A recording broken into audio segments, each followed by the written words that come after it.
سوال پوچھنے والے دوست نے یہ پوچھا ہے، کہتے ہیں کہ خدا تعالیٰ عالم الغیب ہے، وہ مستقبل کی باتوں کو بھی جانتا ہے، لہٰذا ہر بدی کرنے والے کو بھی جانتا ہے، تو پھر کیوں وہ اس شخص کو بدی کرنے سے پہلے ہی نہیں روک دیتا؟ جی، اصل میں اس میں بنیادی بات جو یاد رکھنے والی وہ یہ ہے کہ خدا تعالیٰ نے انسان کو جب پیدا کیا تو اسے دو چیزوں کا اختیار دیا کہ خواہ وہ نیکی کرے خواہ وہ بدی کرے۔ فرمایا انا ہدیناہ السبیل، کہ ہم نے اسے ایک راستے کی طرف ہدایت دی۔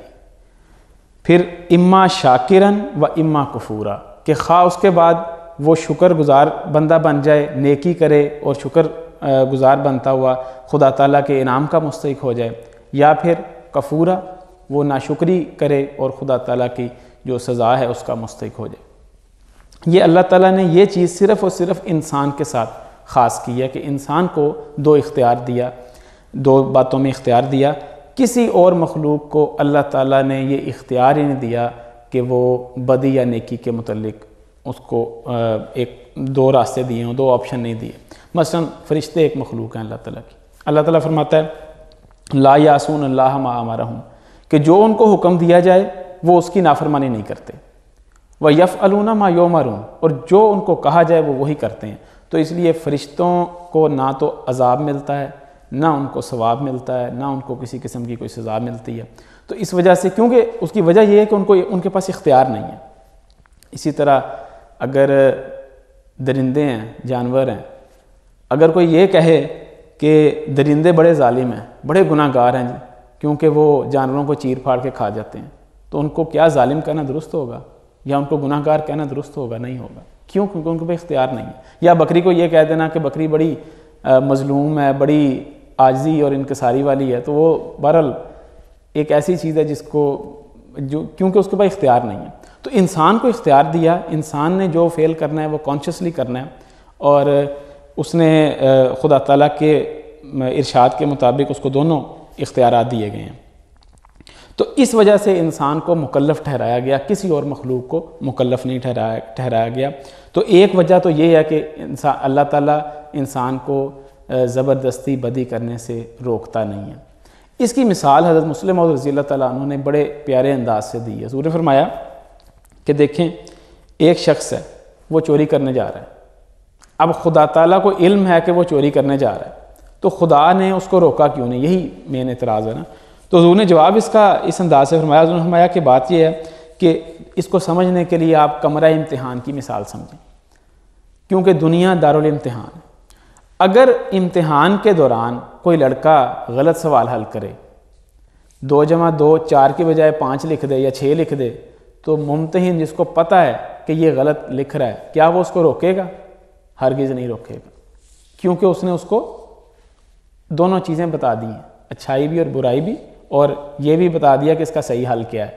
اب اس کا امتحان ہو رہا ہے۔ تو انسان کو بھی اللہ تعالیٰ نے دونوں چیزوں کا اختیار دے دیا ہے، اور اس کی مثال اسی کمرہ امتحان کی مانند ہے کہ جس میں انسان چاہے تو وہ اچھائی کر کے نیکی کا وارث بن جائے اور ثواب کا مستحق ہو جائے، اور چاہے تو برائی کرے اور پھر اس کی سزا کا مستحق بن جائے۔ لیکن یہاں پہ میں یہ بھی عرض کرنا چاہوں گا کہ اللہ تعالیٰ نے اگرچہ انسان کو اللہ تعالیٰ زبردستی واضح انداز میں نہیں روکتا کسی بدی سے یا کسی برائی سے، لیکن اللہ تعالیٰ احساس ضرور دلا دیتا ہے انسان کو۔ مختلف طریق خدا تعالیٰ نے رکھے ہیں، اپنے قانون قدرت کے اندر ہی رکھے ہوئے ہیں کہ جب انسان بدی کرنے لگتا ہے اس کو احساس ہو جاتا ہے۔ مثلا اگر انسان چوری کرتا ہے، پہلی مرتبہ چوری کرتا ہے، تو ممکن ہے اس کے دل میں یہ احساس پیدا ہو، شرمندگی پیدا ہو کہ میں نے یہ غلط کام کیا۔ جب جھوٹ بولتا ہے تو اس کے دل میں یہ احساس پیدا ہوتا ہے کہ میں نے غلط کام کیا ہے۔ پھر چوری کی سزا اللہ تعالیٰ نے دنیا میں بھی مختلف طریق سے دے دی کہ پتہ لگ جائے کہ یہ بدی ہے اور اس سے میں نے بچنا ہے۔ تو خدا تعالیٰ اپنی تقدیر کو جاری کر کے انسان کو احساس دلا دیتا ہے۔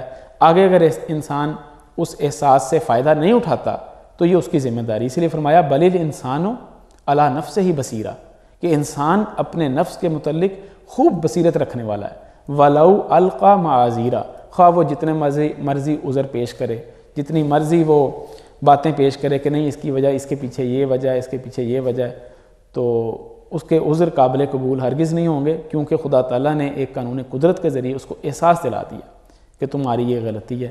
تو اس وجہ سے انسان کے دل میں جی فطرت اس کی سلیم ہو تو وہ چیزیں کھٹکتی ہیں، جی بالکل وہ اس کو اندر سے اس کا ضمیر جو بتا رہا ہوتا ہے کہ یہ چیز درست نہیں ہے۔ جیسے حدیث میں یہ ذکر ہے کہ دا ما یوریبو کا الا ما لا یوریبو، کہ وہ چیز جو تمہیں شک میں ڈال دی ہے اس کو چھوڑ دو اور وہ چیز اختیار کرو جس میں کوئی شک شبہ نہیں ہے۔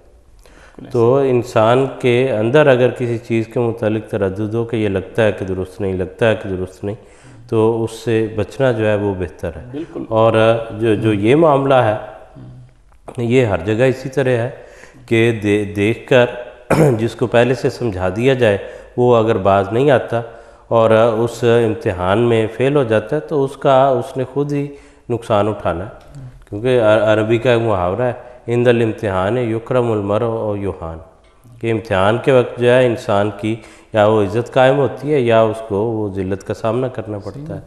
تو یہ جو دنیا ہے دارالامتحان ہے، یہاں جو کچھ انسان کر کے جائے گا اس کے مطابق اللہ تعالیٰ نے جو دارالجزا ہے وہاں پر جو سسٹم ہے وہ رکھا ہوا ہے اور اس کے مطابق انسان سے سلوک ہوگا۔ لیکن یہ نہیں کیا اللہ تعالیٰ نے کہ اس کو کسی بغیر پیشگی اطلاع کے یا بغیر سمجھانے کے، بغیر وارننگ کے، بغیر اس کو وہ لیسن دیے کسی ابتلا میں ڈال دیا۔ اللہ تعالیٰ نے جیسے آپ نے بیان فرمایا قرآنی آیات سے کہ اللہ تعالیٰ نے ان ساری باتوں کو کھول کر بیان کر دیا اور سمجھا دیا، تو اب تو یہ ہر انسان کے اپنے اوپر جو ہے وہ ذمہ داری ہے، جو عاقل بالغ سمجھدار انسان ہے اس پر یہ ذمہ داری ڈالی جاتی ہے کہ وہ اس میں جو آپ نے بھی ذکر کیا اس سے ملتی جلتی دوسری حدیث میرے ذہن میں آ رہی، الاسم ما حاک فی صدرے کا، کہ گناہ وہ ہے جو تیرے دل میں تیرے سینے میں کھٹکے، ولو افتاک المفتون، خواہ جو فتویٰ دینے والے ہیں وہ جتنا مرضی تمہیں کہیں کہ یہ کام کر لو ٹھیک ہے جائز ہے،